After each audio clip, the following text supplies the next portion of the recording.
you want to make a change, you have to every day put in effort to make that change. Otherwise, mental heuristics will take over.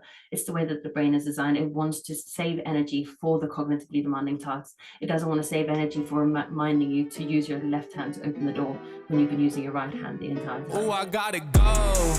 I've been working, told them please don't hit my phone. I'm in my zone, bruh, just leave me alone. Was on the road, but I swear I'm coming home. Now the drinks on me, I think we need a toast. See, I did it for me. Now my old friends calling, told them nothing's for free. Told me time is money, dog, swear I paid all my fees. I was starving for this game, now my family can eat.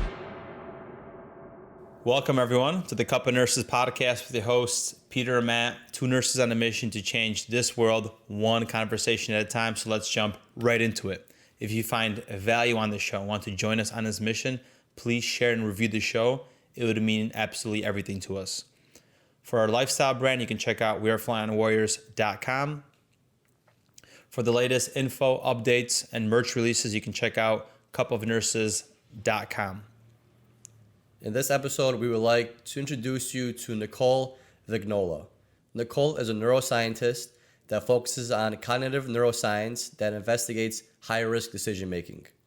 Her previous research drew upon adult synaptic plasticity, whereby she reconstructed a section of the adult mouse somatosensory cortex using computer-based analytics, with an aim to explore the wiring diagram of the human brain.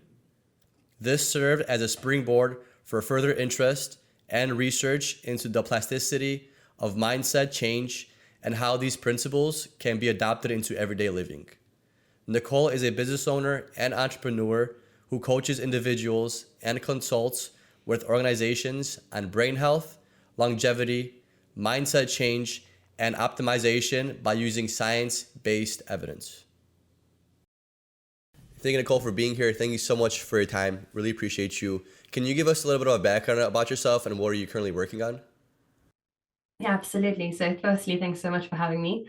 My name is obviously Nicole. I studied neuroscience at the University of Bristol. So that pretty much was like my entryway into mindset change and behavioral change. So I work currently in organizations. I work with individuals and organizations both on basically optimization. So how can they improve their decision making? How can they improve themselves so that they can then in turn be better in the workplace?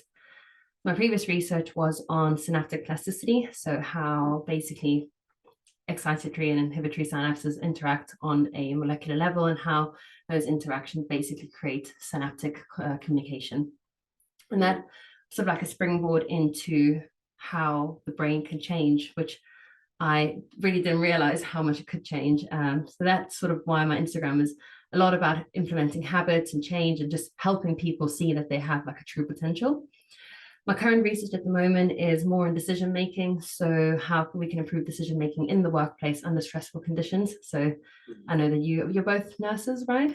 Yeah, that's correct. Yeah. So high pressure jobs that require you to sort of be on the ball and make sound decisions, if you will. That's what I'm looking at the moment. So adding to that, then how can you better improve your decision making in stressful situations? Because Matt and I work in the ICU, and we know that if someone loses a heartbeat, we know the protocol on what to do to try to bring them back. But when that actually happens, it's almost like we forget that. So how are we able to step out of that fight and flight part of our bodies and calm down and then slowly realize that we know what to do and that we can actually do it? How can we improve that?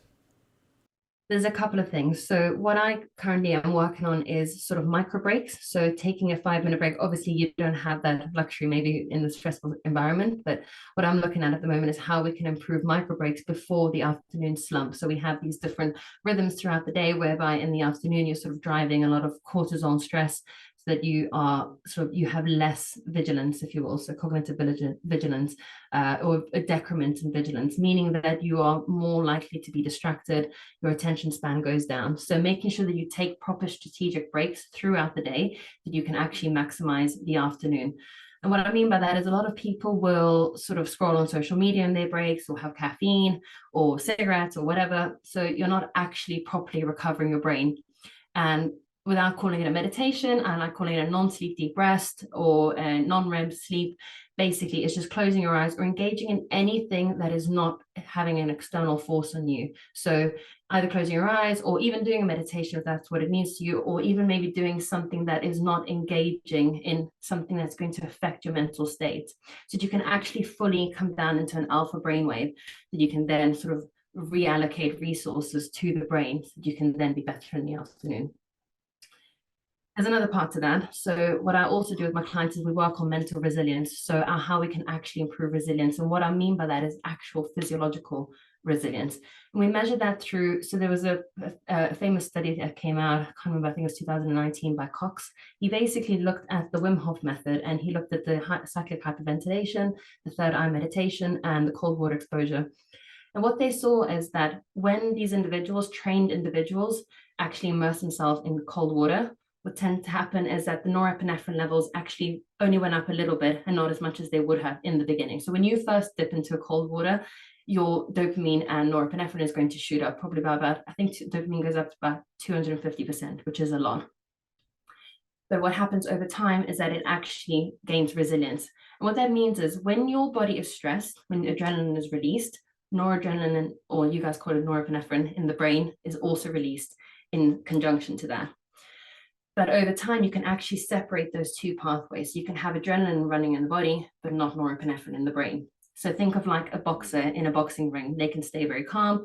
You put me in a boxing ring, I'll probably will panic. So building that resilience over time, so putting yourself in stressful situations, controlled and voluntary stressful situations, means that over time, your mental resilience will go up. So what that means is your threshold to norepinephrine release goes up, meaning that you can stay more calm under pressure.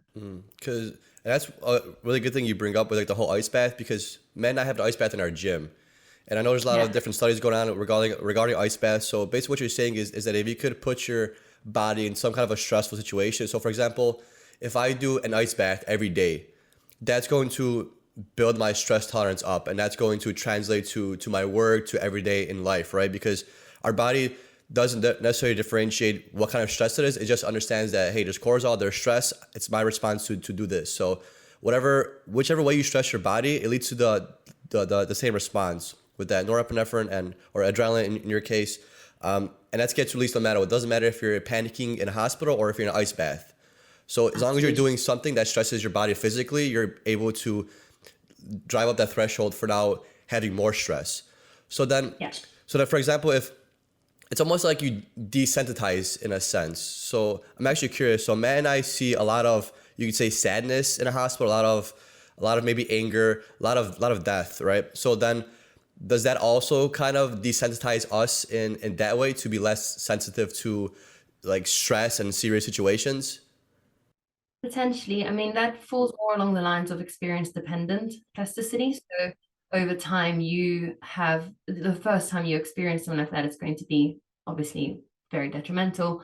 But over time, you sort of know how to deal with that. And the brain will see that as, we've been here before. We know what to do. This is what we'll do next. And that's why people actually need to give themselves a bit more credit. It's the same reason why, and this is not comparing death to breakups, of course, but you know, when you're 16, you get broken up with, it feels like the most awful thing in the entire world. You get broken up with in your 30s, like, okay, that sucks, but I've done this before. We can do it again. And that's kind of something similar. Of course, there's, you know, it's multifaceted because, you know, deaths can be more traumatic. Events in a hospital can be way more traumatic as well. But in theory, yes, that could translate.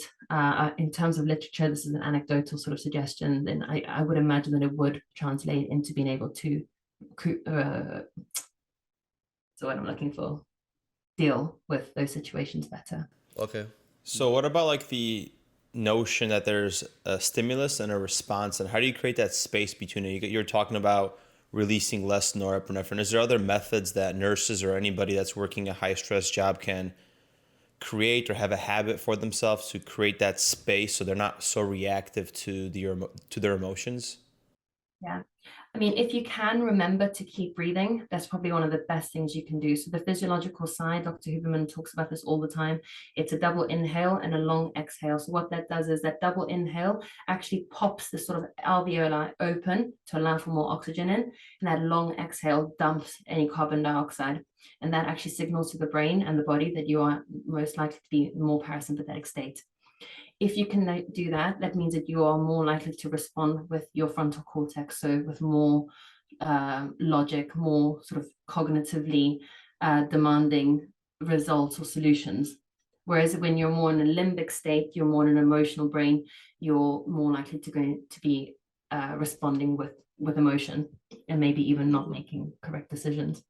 Is there any difference between, for example, physical stress and emotional stress? Does it affect the brain any differently, or in any of the lobes? Not really. I mean, as you said it earlier, stress to the brain is stress and stress to the body is stress. So it perceives it the same way. One of the other things that's great is to completely sort of recover from that stress. So what that means is when they actually did studies on this, it's actually did studies on Tetris. It's really interesting. And they had two groups. One group had to sit on the sofa after a stressful event, and they actually measured their inflammatory biomarkers. So when you become stressed, your inflammation goes down in an attempt to respond to then the recovery afterwards. So that always goes up during stressful events. So they measured the inflammatory biomarkers in individuals that sat down on the sofa and sort of tried to relax. And then they measured the inflammatory biomarkers on individuals that actually played Tetris. And the individuals that played Tetris recovered from inflammation a lot quicker.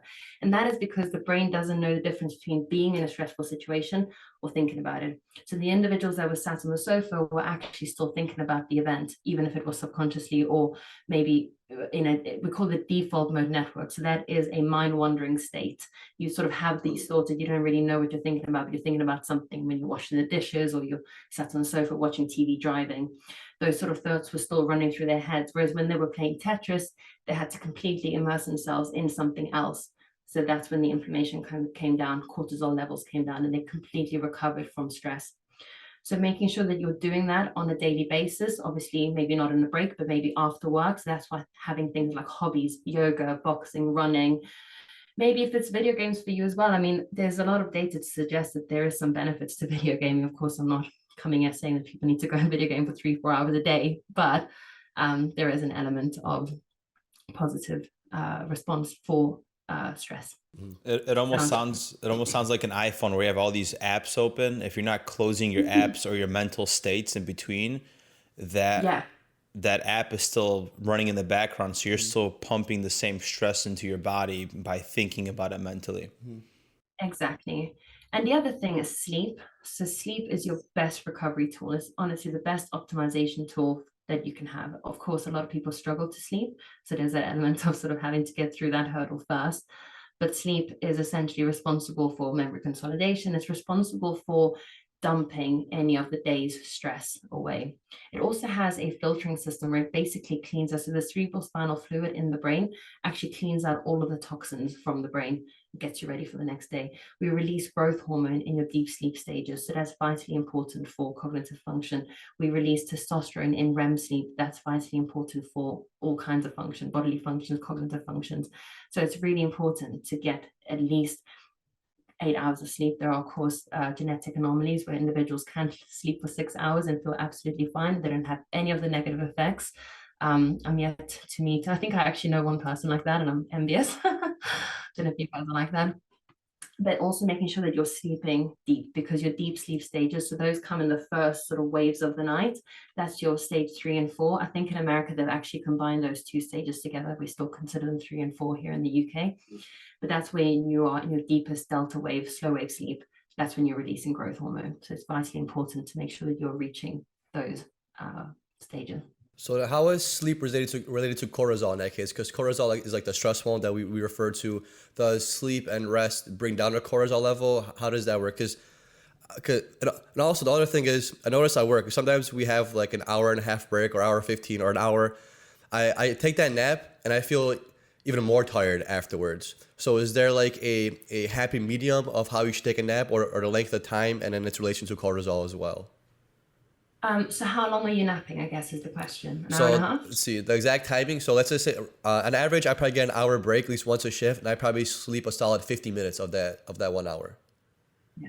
So your sleep cycles are in 90-minute cycles. So you're most likely waking up in your deepest slow wave sleep. Okay. So if I were you, I'd either try and sleep a full 90 minutes or do 20 minutes Or 20 sleep minutes. when you're not going into that deep sleep yet.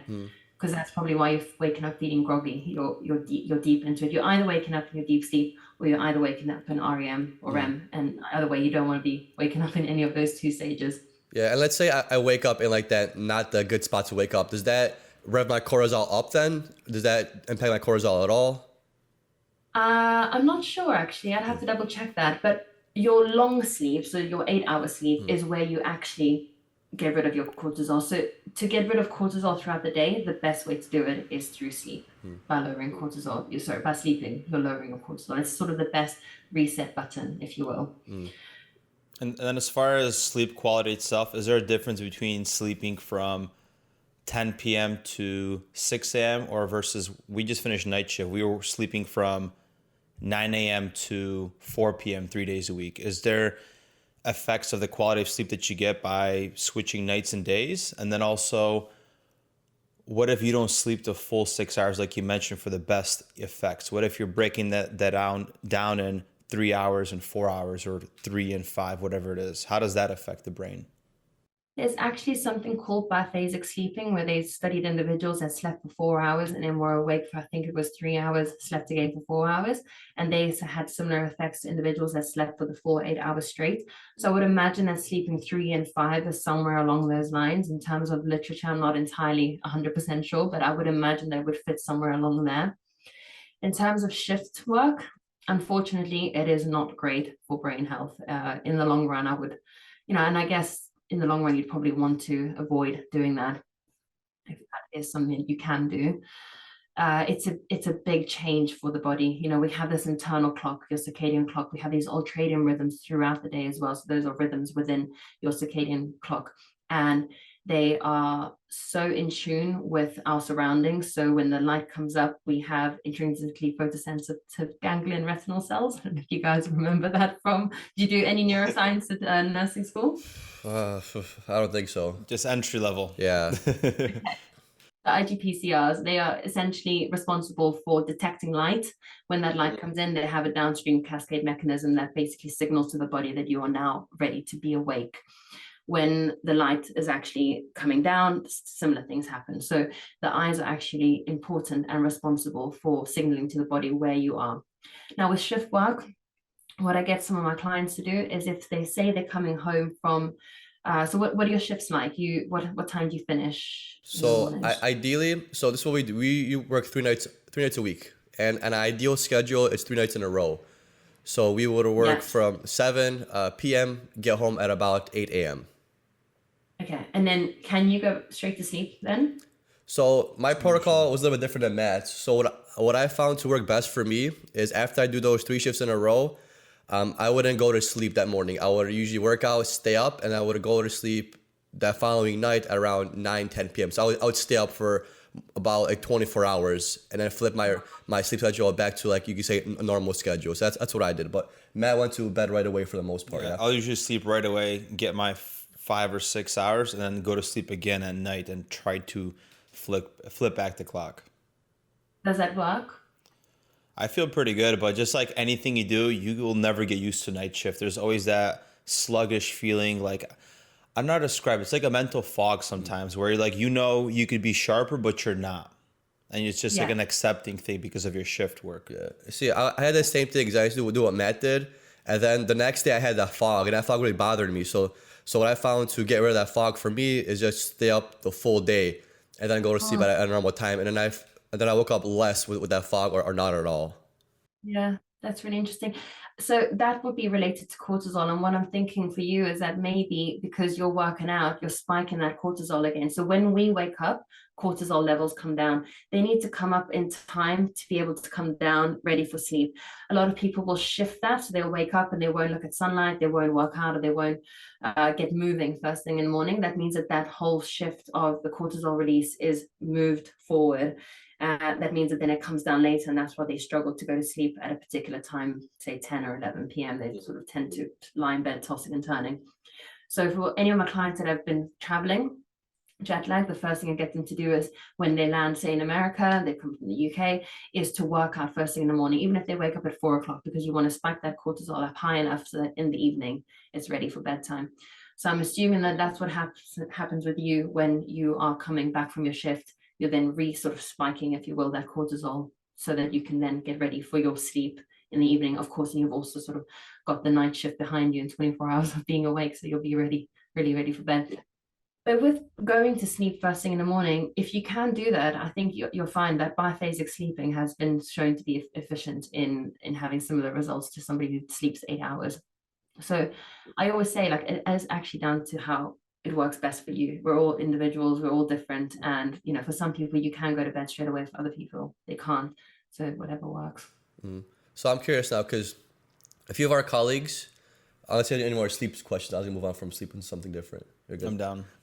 Because a few of our colleagues, they're in school and they're also working. So is there a way to maybe optimize your mind or brain to better take up knowledge in school if you're maybe working full time or maybe doing night shift and going to school for the day? Is there any things that we could maybe train our brains, or something that we could eat, supplements, or anything in general that could help us kind of just grab onto that book knowledge a little bit better? Yeah, so definitely non-sleep deep rests or meditation, because you'll be able to sort of consolidate throughout the day. So as I mentioned earlier, you'll be able to reallocate energy resources to the brain that you can then maximize yourself again for the afternoon. So when you are taking breaks, it's about being efficient with those breaks. Instead of mindlessly scrolling on Instagram, you can still have caffeine, but what I would say is first recover fully, because if you're moving from your computer to caffeine back to your computer, you're releasing acetylcholine when you're drinking. You're releasing acetylcholine when you're smoking cigarettes, releasing dopamine when you are drinking caffeine. So you're not actually recovering fully. So making sure you're taking at least ideally 10 minutes of actual strategic recovery, whether that's going for a walk or closing your eyes, even a nap where you don't necessarily go to sleep, you'll actually be able to maximize a lot more. They've done some case studies at Microsoft Human Labs. It's very new and it's really interesting. They basically put EEGs on individuals, and individuals that went from meeting to meeting to meeting without recoveries, their stress levels were extremely high. So their brainwaves were down up into gamma. Whereas individuals that took breaks in between, so they took 10-minute breaks, they actually stayed within alpha and beta, low beta brainwaves. And you can see that threshold. It's actually really interesting. So the color schemes go from blue to red, where blue is calm and red is highly stressed. And you can see, I don't have a picture on me, but it's incredible to see. So making sure that when you do take breaks, that they are strategic and efficient, if you will. Sleep again. So I take a magnesium supplement. So it's a full spectrum magnesium. If you are struggling with sleep, you can take a magnesium L-threonate. Otherwise, there's a brand called Bioptimizers. They have something called full spectrum, which means that they have 7 of the essential magnesiums in one tablet. Unless you are specifically looking for sleep optimization, then I would say that one's probably better, because it has bisglycinate. It doesn't have L-threonate in it, but it does actually help me go to sleep. But if you're somebody that does struggle to go to sleep, then I would probably recommend an L-threonate more. The magnesium is so important for so many cognitive functions. What I would also say is the lowest hanging fruit is making sure you're hydrating consistently throughout the day. So neurons communicate to each other through action potentials in the presence of water. So even a 2% dehydration can have cognitive impairments. So making sure that you're drinking enough water. Ideally, if you need to siphon a little bit more energy, I would introduce an electrolyte. I use Element. I'm not affiliated with them, but the LMNT, they are great. It's sodium and potassium. I think it's calcium in there as well. And when you think about it, neurons communicate its action potential. So sodium and potassium interacting through a membrane to create a spike to then generate a message, if you will. So just supplementing with that already is going to have huge impacts on your cognitive performance momentarily. Okay. I just want to let the viewers know that Matt and I actually have a little sleep cocktail that we take, and I'm glad you brought this up. It actually has magnesium threonate. So for anybody listening, you know, when Matt and I make these little things for ourselves, it's actually research based. We take magnesium threonate and then L-theanine. Yeah. Yeah. Have you heard of Yeah. L-theanine? Absolutely. So L-theanine in conjunction with caffeine is supposed to help, especially with individuals. They've done amazing research studies on individuals with ADHD. Caffeine and L-theanine, because caffeine actually ramps up the dopamine, which is normally what's sublacking in individuals with ADHD. But the L-theanine tends to take off that edge, so, that jittery feeling. Of course, limit your amount of caffeine, but I've been there when you need to siphon all of the energy for something. Yeah, caffeine and L-theanine, I have a lot of clients to take that in conjunction and they swear by it. I don't necessarily need to take the L-theanine, but I've definitely seen a lot of literature and data supporting that together. So yeah. Super cool. And then since you brought up sleep again, now this is on my mind is, do you know how maybe marijuana impacts your sleep, or also the ice bath as well? A lot of people say that you shouldn't take an ice bath before you sleep. A lot of people say they like taking it because it helps them relax. So a correlation with any benefit of either taking marijuana or an ice bath before sleeping? So ice bath, I would say no, because as I mentioned earlier, it increases norepinephrine, and that's kind of the last thing you want to have in your brain when you're going to sleep. So I would say do it in the morning. It's the thing that I do first thing in the morning, gets me awake. It's like, I'm trying to replace caffeine with that, but I'm just like, I wake up at 6 and I'm like, coffee. I need to stop. I know that I need to stop, but I don't drink, I don't smoke. So I'm like, it's fine. I can drink caffeine at 6 o'clock in the morning. It's absolutely fine. In terms of marijuana, it's difficult to say. And the reason is I actually did a whole live on this with Naz. He's a neuroscientist from UCLA. He's amazing. And basically, because there are so many psychoactive compounds in marijuana or in cannabis, so there's over 300, I think, cannabinoids in marijuana alone. We only know mostly about THC and CBD, that it's actually so hard for us to really understand the mechanisms of cannabis. Everyone interacts differently with it as well. There's different strains, there's different interactions with different people. So that's why there's a lot of street talk as to what does what. So sativa makes you more energized. Indica makes you more lazy, but for some people it'll make them more creative. For some people it'll make them more paranoid. So you see how different individuals will interact differently on the same strain. So it's really hard to say. From the literature that I have seen, marijuana can help put you to sleep, but it doesn't improve the quality of sleep. And it actually affects the quality of sleep. So you don't come into deep sleep as much when you smoke marijuana. So it gives you that effect of thinking that you can sleep better.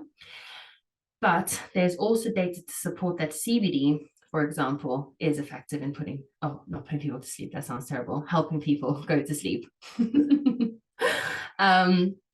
But then, you have people who will interact differently with CBD as well. So I have a client who has a genetic mutation where she actually requires to supplement with CBD, and it is what helps her put her to sleep. But for other people, it may not be necessary. So it's a tricky one with CBD or cannabis, marijuana, same thing. And also there was a doctor that was mentioning how smoking marijuana decreases cerebral blood flow. So if there's a decrease in cerebral blood flow, what are the long-term consequences of that? Maybe it leads to neurodegenerative disease and et cetera. So yeah, definitely a chemical that we're still exploring, right? Yeah. Absolutely. And this, sorry. I was going to talk about neuroplasticity. So if you want to cover anything, go ahead. Well, actually, it goes hand in hand, and that's what I was going to say. So when you're studying to siphon, you were saying maximizing or optimizing your studies, increasing your omega-3 intake is going to have major cognitive functions. They've attributed omega-3s with improved cognitive function. And I would also then say anything that increases your BDNF. So you don't necessarily have to supplement this. The BDNF is brain-derived neurotrophic factor. It's essentially a protein that is released either when you are exercising, predominantly through aerobic training, or you can supplement it through omega-3, magnesium. You can take things like lion's mane and alpha GPC, which all increase BDNF. So I have actually just started taking lion's mane purely because my friend has a company and I'm trying it out. I feel great on it. So yeah, anyone that wants to try BDNF supplement, something like lion's mane could work, but your magnesium should be increasing that as well. One more question before neuroplasticity. One more. I just have a question about sleeping and alcohol. So why is it so bad to drink alcohol before bed? So alcohol lulls you into this false sense of security where you are going to sleep well, but you don't. You actually sleep much, much worse when you drink alcohol. So people who drink alcohol before bed, they tend to fall asleep quicker, but they tend to wake up. So I don't know if you've ever felt this. I certainly do on a night out. If I would go to bed and I've been drinking, I actually tend to wake up around 3-4 a.m. and then I can't really go back to sleep. I toss and turn. Why that happens, I'm not entirely sure, down to the mechanism. There is obviously literature out there, but I don't have it on hand. But I definitely know that is the effect of alcohol. It doesn't, there's no positive aspect to drinking alcohol, unfortunately. It's a hard pill to swallow, I know. Yeah, here nurses take these on a breakfast beers. Yeah. So when it comes to neuroplasticity, how can we use that as a benefit to change our mindset? And how do we shift this everyday mindset with understanding neuroplasticity to adapt new habits to everyday life? Yeah.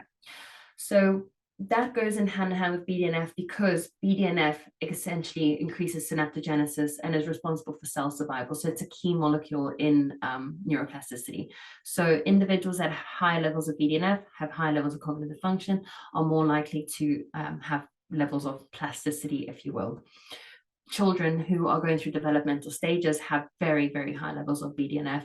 And actually, when those BDNF levels are capped out, that's when the developmental plasticity sort of halts, if you will, or slows down. So increasing your BDNF through exercise, increasing your BDNF through learning will induce plasticity, right? So did you want to know about habit formation or like habit changing? Is that what your question was? Yeah, so I feel like you answered the question about hardware. Maybe we could talk about the software part of things. Yeah. That's my line. Did you get that from me? I'm always like, brain health is my hardware, mental health is my software. Great question. I think I've saw it somewhere on the podcast and I've adopted it. Yeah. Yeah, I think it's a pretty common phrase at the moment, to be honest. But I did see it on your bio when I was looking up the notes for the podcast. Yes. Amazing. Yeah. So, if you can, so the way that I like to explain it is, if you can have the brain, the hardware working, then the software can work. You can't upgrade the software on hardware that's not working. So that we need to get those basics right. Hydration, omega-3, sleep, exercise, aerobic training, increasing BDNF levels, etc. Now you can work on the things that you want to change. So now you're primed for plasticity, you're primed to make a change, right? So if it's a behavioral change or habitual change, it depends on what you really are talking about. Because if you're talking about learning, you are most likely going to be inducing plasticity or plastic change without really having to put in that much work, except for the work. Does that make sense?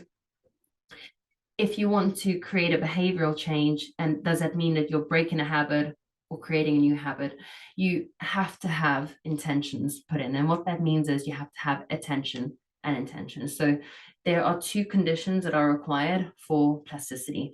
There's a doctor called Dr. Michael Merzenich. He's one of the original sort of founding fathers of plasticity, if you will. He started doing some amazing experiments back in the 90s, and they were looking at how or what induces plasticity.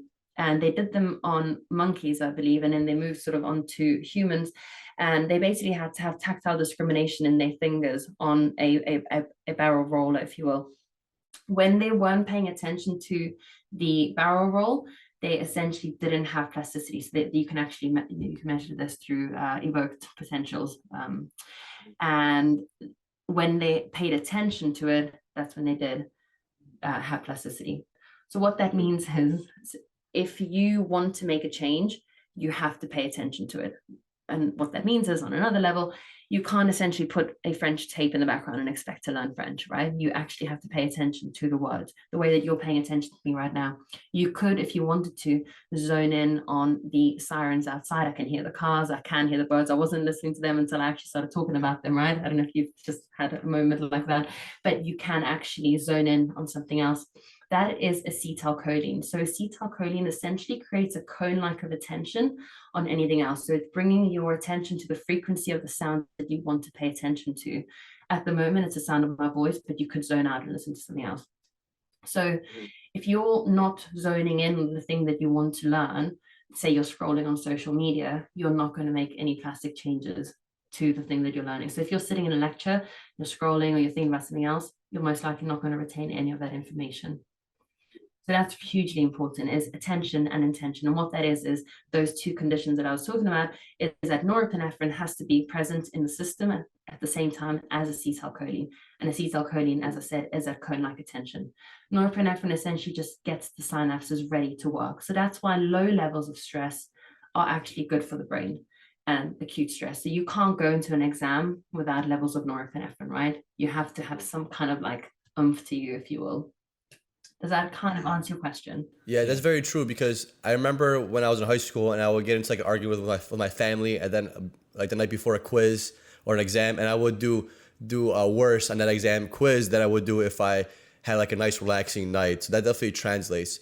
And I'm trying to think, is there like a maybe ideal timetable or ideal time scale on how long how long it takes for you to like learn something? I was always told that it takes 90 days to develop a habit. So is there like a time frame on how long you should be doing something for a neuroplasticity to actually kick in and maybe change the way you think or learn something or change a habit?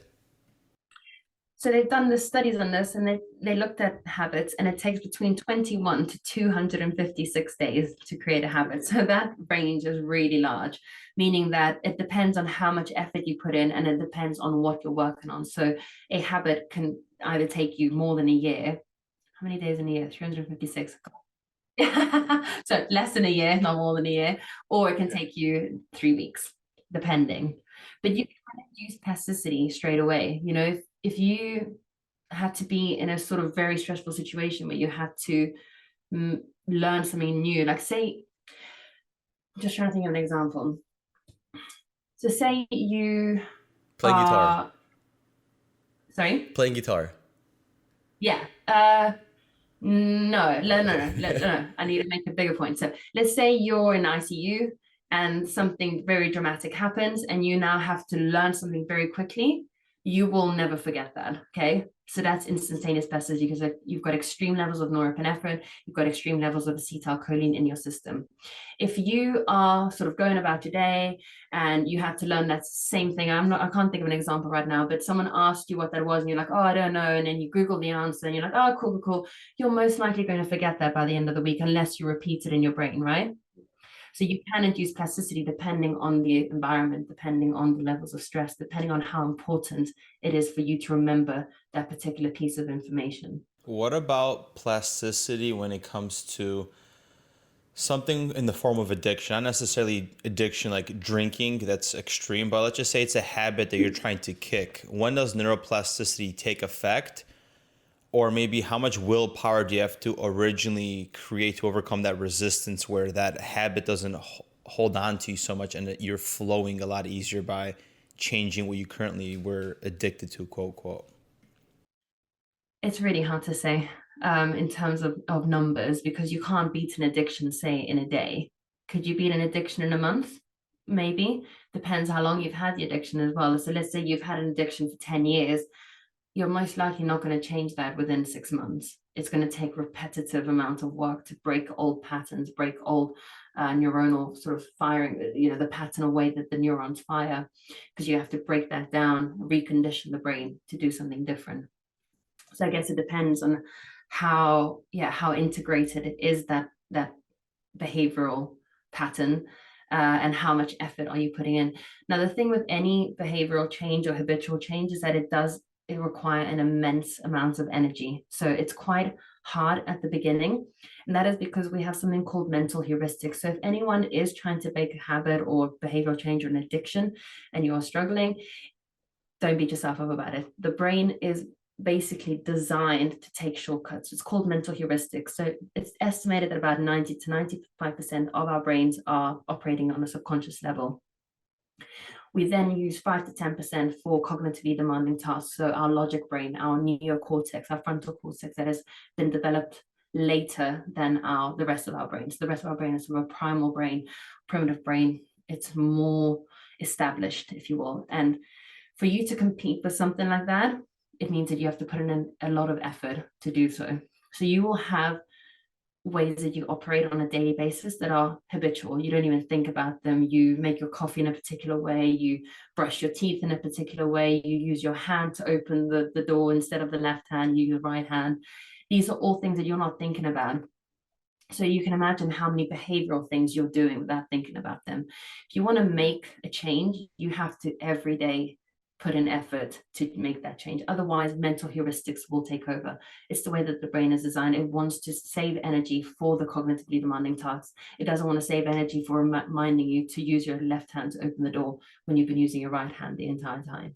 Does that make sense? That makes sense. So it's always going to take the path of least resistance. And we have to consciously take that path that we want. Exactly. So and that's why people will sort of want to make a change on a Monday, and by Friday they've even forgotten about what they wanted to change, because you have to remind yourself every day. And if there's no cue or trigger to remind you of it, you will most likely forget. So that's why it's a daily task. You wake up and you remind yourself, this is the change that I'm going to make, etc. Or you have a therapist, or you have, a sponsor if you are suffering with an addiction. And that is why, because they are there to hold you accountable, to remind you that this is the path that you're on and you're making these changes, because otherwise mental heuristics again will take over. So how does one create like habits, routines that creates that mental resilience to, in this case, maybe overcome themselves as far as those bad habits that were changing, or maybe in a hospital setting, creating mental resilience to be able to withstand mental toughness and burnout, for example? One of the biggest tricks that I give to myself and my clients is if we can use the negative thing that you're trying to change as a trigger to remind you to do something positive. Because again, mental heuristics dictate that you are not going to remember to do that thing that you're trying to change. So instead of beating yourself up about it, because that's a level of control. It's like, oh, if I did this thing, if I beat up myself up about it, I can make myself feel better about it and change it. You're not changing it. You're just making yourself feel bad about it. So using that as a trigger to remind you to do something else. So say you want to practice the physiological sigh more. So then every time you do something negative, like talk to yourself negatively or think about wanting to have a cigarette, say you're trying to quit smoking, you can be like, okay, well, I've just thought about that. That's great, because that thought reminds me to then do my physiological sigh. Now you're adding in something positive. So you're flipping it. Okay, we're seeing it as like a growth opportunity. And that's how I see growth, is like being able to flip it from one negative thing to another positive thing. Does that kind of answer your question? That's perfect, because it's almost like this Buddhist teaching where they see obstacles as the key to growth. They don't see obstacles in this negative sense, like I got to quit smoking today, but I love it. You're just changing where this obstacle is going through the pain to create that better version of yourself that you want to. Mm. And the thing is, you're always going to be faced with adversity. So if you can adopt a growth mindset, you're already halfway there, right? Because if you can see adversity and stress as not a positive thing, of course, but seeing it as an opportunity for change and movement in a different direction, then I think you can shape that and see it as like an opportunity to make a positive change, instead of beating yourself up about it, about the fact that you even thought about a cigarette, because that's normal. The brain knows what it knows. It doesn't know the difference between right and wrong. If you're thinking about smoking and it's not thinking that's a negative thing. It's just things, I know that smoking makes me feel good, so I'm going to do it.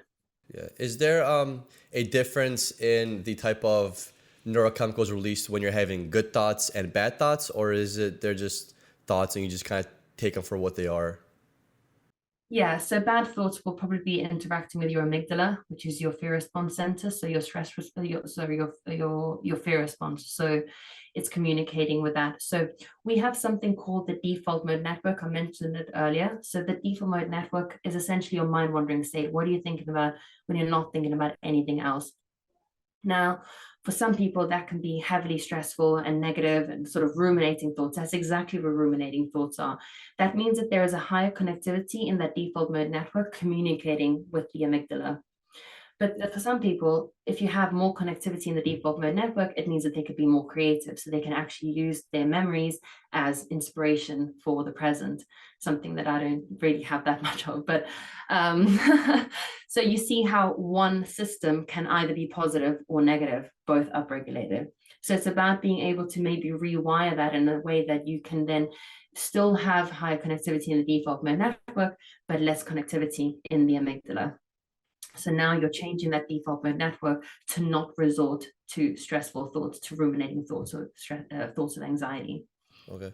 And then how does physical activity play a role on your mind or on your brain? Because I always tell people that are like, having a bad day or in a bad mood or just feel depressed or in a slump. I always tell them, like, when was the time you worked out? Go do something physical. So how does physical activity, does that benefit neuroplasticity or does that benefit the brain? How does that translate into an increased mood, or is it just something that men and I are telling ourselves that it does, but doesn't really have an impact on? Yeah, so exercise is great for the brain. I mean, then we could probably do a whole podcast on that. So I'll try and fit it in the sort of last few minutes that we do have. But so many pathways as to how exercise can improve your mood. One, as I mentioned, aerobic training increases BDNF, more plasticity, improved cognition. You've also got endorphin release. You've got endocannabinoid release when you're exercising. Those are all going to make you feel good. You release dopamine, you release serotonin. So these all neuromodulators and neurochemicals are making you feel great. We call them monoamines. You've also got, gosh, there's so many things, but like when you exercise, so predominantly through resistance training, the contraction and relaxation of the muscle is actually releasing something called myokines. So they are muscle-based proteins that essentially interact with the brain and have cognitive effects. So we release IGF-1, so insulin growth factor 1, and BDNF as well. And those two have been shown to improve cognition and improve mood as well. They also increase proteins in the synapses. So they actually looked at the postmortem brains of individuals that were older, that stayed active in their old age, and they had more more proteins in the presynaptic neuron, meaning that they had more integrity, synaptic integrity. If you have more synaptic integrity, you've got less neurodegeneration, you have higher sort of mental capacity, if you will, more cognition. So those are just some aspects of it. I mean, yeah, there's so much. Exercise modifies gray matter as well. So if you can stay active, you're increasing gray matter volume in your brain. And that's always going to be a wonderful thing, right? One of the wonderful things about exercise as well, and this is more along the lines of walking and running. So if there's anyone out there that's sort of a bit demoralized by the thought of exercise, anything like walking, running, cycling, where you're in this optic flow, so you've got the world moving past your eyes, it assimilates to something similar as EMDR therapy. Have you ever heard of EMDR? We just had somebody on an episode yesterday talk about it. Yeah, so that eye movement, so that lateral movement of your eyes going side to side when you're walking, running, cycling, is essentially mimicking what you would be doing in EMDR therapy. And what it does is that frontal cortex and the eyes moving around actually compete for resources with the amygdala. So there's actually amygdala deactivation when you're in those states. So that's why walking is so good for anxiety, because it actually switches the amygdala off. That's why running, cycling are so good for anxiety, because it switches that amygdala off. Now, of course, a good therapist will be able to bring whatever trauma or problems you have to the surface whilst deactivating that amygdala so that you can process that information without the fear-inducing anxiety that is involved with the amygdala activation. And that's why running, walking, cycling, anything that's in that optic flow state, even driving really, can actually have a calming effect on your mood. Yeah, definitely. Because I know sometimes when I'm stressed or have to think about something, I just can't figure it out. I just go for a walk, and sometimes it just comes naturally. So cool. Yeah, and I was going to ask the question about the default mode network is how to override it, to override the baseline of what you have. But you guys were just talking about that exercise can be one of those things to override the natural tendencies that we have between our thoughts and the amygdala, right? That's continuously releasing fear, not feeling safe. Exactly. So you can't override the default mode network. Well, you can. So you've got the central executive network, which is responsible for your work, your focus, your attention. And then you've got the default mode network. And in theory, those two networks switch off. So when one is on, the other one is not, on. So you can't override it in that sense, because it's not good to be in work mode all the time. And it's actually one of the reasons why people work so much sometimes, because they don't want to be left alone with their thoughts. And that's because they don't want to access that default mode network. However, if you can embrace that default mode network and experience sort of the wonderful things that come with it, getting through it and maybe reducing the amygdala activation whilst you're in that state, you can actually have mind-wandering thoughts that are quite, enjoyable. The way I see it is almost like you're tapping into the subconscious mind. Whatever garden you created in the past 10, 15 years, you got to kind of go in there and just pull the weeds and, water the flowers that you want to, in a way. I love that. That is so brilliant. I love that. Yeah, exactly. 100%. And the default mode network is where you have all your sort of ingenious ideas. I mean, when I'm driving, I'm like, oh, whoa, I gotta quickly write that down. And I've got Siri on my car and I'm like, hey, Siri, write me a note. That's the default mode network. So maybe when you're like doing the dishes or folding clothes, that's when you have some of your most ingenious ideas. I don't know if you can resonate with that. Yeah, and do you think that's why also that when, for example, you have a therapist and somebody's going for a session, they have you do something while they talk to you, like for example, play Jenga. Does that help people open up more when they're focused on maybe they're washing dishes, driving a car? Because some of them, like the most deepest conversation I've had when I was driving, something about focusing on something allowed me to be more open about my feelings and thoughts. Is there any truth to that? Yeah, I would imagine that you're more open, you're more in that, you're in that default mode, but you're still having a conversation, but you're not, because when you sit down and think, so say you have to write something genius, if you sit down, you're most likely going to lose it. If you then walk away and have a think about it, it comes back to you. And I think that that's similar in the concept that you can have these free-flowing conversations with people. You're still focused sort of on something else, but you're in kind of autopilot mode, because you're not, unless you're sat in the motorway in traffic, having to pay attention to, like, I don't know, some guy telling you to stay or go, you're most likely going to be in a pretty relaxed autopilot state, right? That you can open up and have these conversations. And like I mentioned earlier, your lateral eye movement in that optic flow means that you're actually having these conversations without the amygdala activation. So you can get it out without attaching that fear process to it. And Nicole, where do you think consciousness comes from? You think it comes from some part of the brain? Where do you think we get that consciousness from, that little voice? Oh, I don't know. Yeah, It's a tough question. It is. And actually, I was reading an interesting, you know what, if you give me a week, I might drop you an email and you can put it in the podcast notes, because I was reading this amazing article about how consciousness is like the electric, what was it? Was it the electric sort of like ambience around the neurons? I think it was someone, yeah, but don't quote me on that. I have to go back and read it properly.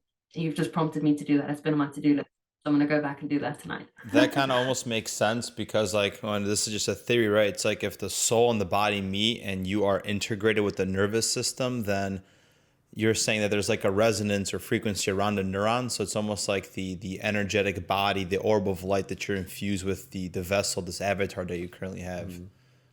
Yeah. It's a little bit more spiritual there. Yeah. Yeah, and I love it because I am actually very spiritual. I have a book downstairs called The Mind and the Consciousness, and it basically talks about the difference. And again, I've not read that book, so I need to go and do that. You've inspired me. Last question we like to ask all of our guests. So if you had the opportunity to have a cup of coffee with anybody one last time, who would it be and why? One, as in like a last time ever? Have I ever met them? It doesn't matter, either one. They could be from the past, they could be from the present. I'd really like to meet Dr. Huberman and Gabor Mate. Do you know him? Yeah, I would love to have a sit down cup of coffee with him and just listen to him speak, because I think he could answer the question on consciousness, and I would just be so mesmerized by everything he says. And what he has as well is that like backing of science. And I'm just going to say it, but science is great, but I do believe that science is not always the be and end all, right? There's something deeper that science can't explain. There's traditional sort of ancient practices that we are now sort of starting to unpick with science, and now they're starting to be validated by the Western world. But people have been talking about this for years and years and years, and I think there's a lot more of that than there's science to explain that to some extent, but I think there's a lot of science what science can't explain. And I think that Gabor could probably help me open up both doors. I love that. It's like merging the Western Eastern medicine together. Yeah, but also not just Eastern medicine, more like these philosophies that we have that we can't really explain, that we shouldn't, that to be honest, I don't think we should explain. People have trying to figure out what love is for years and years and years. And I don't know, maybe we will get to the bottom of it, but I also feel like maybe we shouldn't, because it's one of those things that we should just keep as a mystery, right? That's true. Yeah. Actually, I'm not sure if you're a Joe Rogan fan, but Gabor Mate was on Joe Rogan, and they talked a lot about psychology, Yeah. and like he tried to figure out. He basically dove deep inside himself and tried to figure out why his relationship with his family, with his kids, and with his wife isn't what he wanted to be. And he like explains the whole process, how he realized it, and he talked about it stemming from his childhood, from his mother giving him away during World War II because they were Jewish. So to save his life, she gave him away. But that break in connection with his mom completely derailed him in childhood, and that kind of carried over to his adult life. So they go really dive deep in that. So it's a very interesting episode. Highly recommend it. Yeah, absolutely. It's actually been on my listening list. And there's a book called The Boy Who Was Raised as a Dog. And the guy is Bruce D. Perry. He's a psychiatrist from America. And he talks a lot about this kind of stuff. So how sort of your developmental stages between 0 and 3 are so critical in determining how you're going to behave in your older years, and how these patterns are so deeply integrated. And very similar, so he looks at cases of murderers who basically grew up in fantastic households, and they discover why he became a psychopath. And one of them, I know we've got to go soon, but one of them was because the mother was so busy that she used to leave the baby at home, and she thought he'll never remember. But what happened was he never learned that affection from his mother. So that skin on skin contact, that somatosensory input from the skin never went in. So he never developed that feeling of empathy, love, affection, and intimacy with someone else. So he never had the conditions to feel empathetic towards other people. So he could actually murder people and not feel bad about it. Yeah, that's so Wow. crazy. Yeah, and it's like, and Matt says it all the time. He says like unfuck yourself. So it's just like there's a part of life that you can control, like the now. When you're adult, you're fully functioning brain, you can control things. But remember, when you're a child between the age of 0 and 4, your whole life was dependent on somebody else. So it's like you learned what your parents gave you, and it's like that part you can't control. You can't control that part. You were given what you were given. You had the life that you have, and now until you become an adult is when you could kind of start deraveling that and unpackaging that and kind of changing it.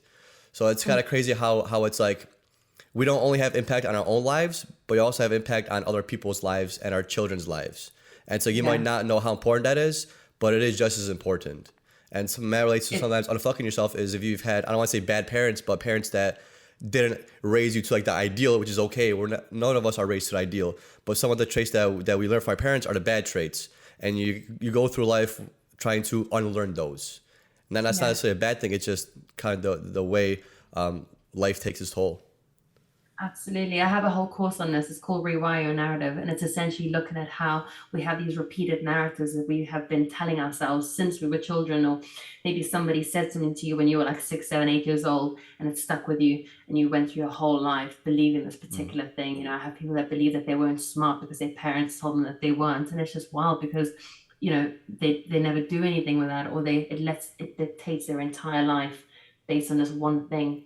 And you know, as an adult, you think that one little thing had such a major impact, but to a child, that is so wildly important and so critical in that developmental stage that it will sort of change the entire trajectory on how you operate. And that's why things like bullying are so awful, you know, childhood abuse, so awful, and the way that you see your parent interact. So maybe, you know, in any shape or form, it could be positive or negative, but it actually has such a huge impact on how you will then behave later in life. Yeah. And then Nicole, where can people find you? So I only have Instagram. I have a LinkedIn. I don't really use it. So Nicole's Neuroscience, and my website is nicolesneuroscience.com. So that's where you can find my course and any sort of related information about me. Awesome, Nicole. I just want to acknowledge you for taking the time being on this podcast. You are a wealth of knowledge. You shared so much about neuroscience, shifting mindsets, neuroplasticity. So thank you for that. There's so much more questions that we probably have about the brain. So maybe we'll have you back on. Thank you for your time. So thank you so much for having me. I really appreciate you guys reaching out for the second time, because I know I couldn't do the first time around. So yeah, thank you. Thank you, Nicole. Bye-bye.